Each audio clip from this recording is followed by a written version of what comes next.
வணக்கம். இரவு நேர பிரதான செய்திகளின் ஊடாக நர்மதா சிறையில் முதலில் தலைப்பு செய்திகள். அத்தியாவசியமற்ற பயணங்களை தவிர்க்குமாறு அவசர வேண்டுகோள். சுற்றுலா வந்த இடத்தில் நேர்ந்த துயரம். யாழில் சிற்றுந்து விபத்தில் சிக்கிய பிரான்ஸ் முதியவர்.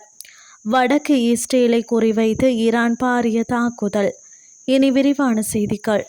மத்திய கிழக்கில் நிலவும் போர் சூழலினால் ஏற்பட்டுள்ள எரிசக்தி சவால்களை கருத்தில் கொண்டு பொதுமக்கள் அத்தியாவசியமற்ற பயணங்களை தவிர்த்து எரிபொருளை சிக்கனமாக பயன்படுத்துமாறு இலங்கை பெட்ரோலிய கூட்டுத்தாபனத்தின் தலைவர் டிஜே ராஜகருநாத் கோரிக்கை விடுத்துள்ளார். இது குறித்து இன்று ஊடகங்களுக்கு கருத்து தெரிவித்த அவர், தற்போதைய நிலைமை மிகவும் பாரதூரமானது என எச்சரித்ததுடன் சர்வதேச சூழல் வளமைக்கு திரும்பும் வரை பொதுமக்கள் பொறுப்புடன் செயற்பட வேண்டும் என்றும் கேட்டுக்கொண்டார்.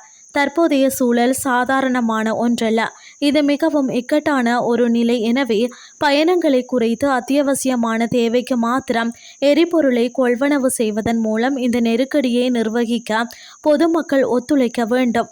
நாட்டின் அண்மைக்கால எரிபொருள் விலை அதிகரிப்புக்கு மக்கள் மத்தியில் நிலவும் தேவையற்ற அச்சமும் ஒரு காரணம் என அவர் சுட்டிக்காட்டினார். எரிபொருள் தட்டுப்பாடு ஏற்படக்கூடும் என்ற அச்சத்தில் கடந்த சில நாட்களாக மக்கள் அதிகளவில் எரிபொருளை கொள்வனவு செய்தமை விலையேற்றத்திற்கு முக்கிய காரணியாக அமைந்ததாக அவர் தெரிவித்தார். இவ்வாறான பதற்றமான கொள்வனவுகள் இடம்பெறாதிருந்தால் இந்த மாத இறுதி வரையிலாவது பழைய விலையிலேயே எரிபொருளை விநியோகித்திருக்க முடியும் என்றும் இலங்கை பெட்ரோலிய கூட்டுத்தாபனத்தின் தலைவர் டிஜே ராஜகருணா மேலும் தெரிவித்தார்.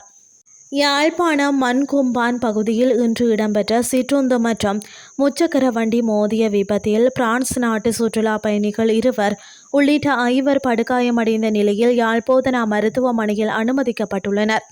இலங்கைக்கு சுற்றுலா வந்துள்ள பிரான்ஸ் நாட்டை சேர்ந்த 67 மற்றும் 70 வயதுடைய 2 வாடகை சிற்றுந்து ஒன்றில் மண்கொம்பான் வீதியில் பயணித்துக் கொண்டிருந்தனர். இதன்போது எதிரே வந்த முச்சக்கர வண்டியுடன் சிற்றுந்து நேருக்கு நேர் மோதி விபத்துக்குள்ளானது. இந்த விபத்தில் சிற்றுந்தில் பயணித்த 2 பிரான்ஸ் நாட்டு பிரஜைகள், அதன் சாரதி மற்றும் முச்சக்கர வண்டியில் பயணித்த 2 என மொத்தம் 5 பலத்த காயங்களுக்கு உள்ளாகியுள்ளனர். விபத்து நடந்த உடனேயே அப்பகுதியில் இருந்தவர்கள் காயமடைந்தவர்களை மீட்டு யாழ்ப்போதனா மருத்துவமனைக்கு அனுப்பி வைத்தனர். விபத்து காரணமாக 2 வாகனங்களும் பலத்த சேதங்களுக்கு உள்ளாகியுள்ளன. இந்த சம்பவம் தொடர்பாக ஊர்காவற்துறை காவல்துறையினர் மேலதிக விசாரணைகளை முன்னெடுத்து வருவதுடன் விபத்துக்கான காரணம் குறித்து ஆராய்ந்து வருகின்றனர். இனி வெளிநாட்டு செய்திகள்.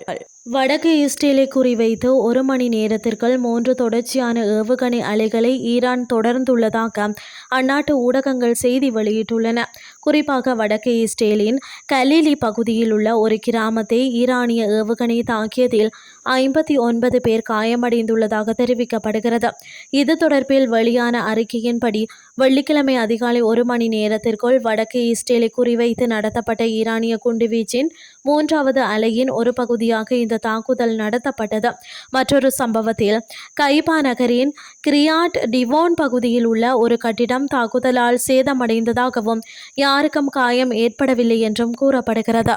முன்னதாக இஸ்ரேலிய இராணுவம் ஒரு அறிக்கையில் மத்திய மற்றும் வடக்கு இஸ்ரேலிய ஈரானிய ஏவுகணைகளின் சரமாரியான தாக்குதலை இடைமறிக்க முயற்சிகள் மேற்கொள்ளப்பட்ட போதும் வான்வழி தாக்குதல் சைரன்கள் ஒலித்ததாக கூறப்படுகிறது. இஸ்ரேலும் அமெரிக்காவும் ஈரான் மீது இராணுவ தாக்குதல்களை நடத்தி வருகின்றன. இதில் ஈரானிய உச்சத்தலைவர் அலி கமேனி மற்றும் பாதுகாப்பு அதிகாரிகள் உட்பட குறைந்தது 1332 பேர் கொல்லப்பட்டுள்ளனர். மேலும் 15,000க்கும் மேற்பட்டோர் காயமடைந்துள்ளனர். இத்துடன் செய்திகள் யாவும் நிறைவடைகின்றது. அடுத்து காலை 8:30க்கு எதிர்பாருங்கள். நன்றி.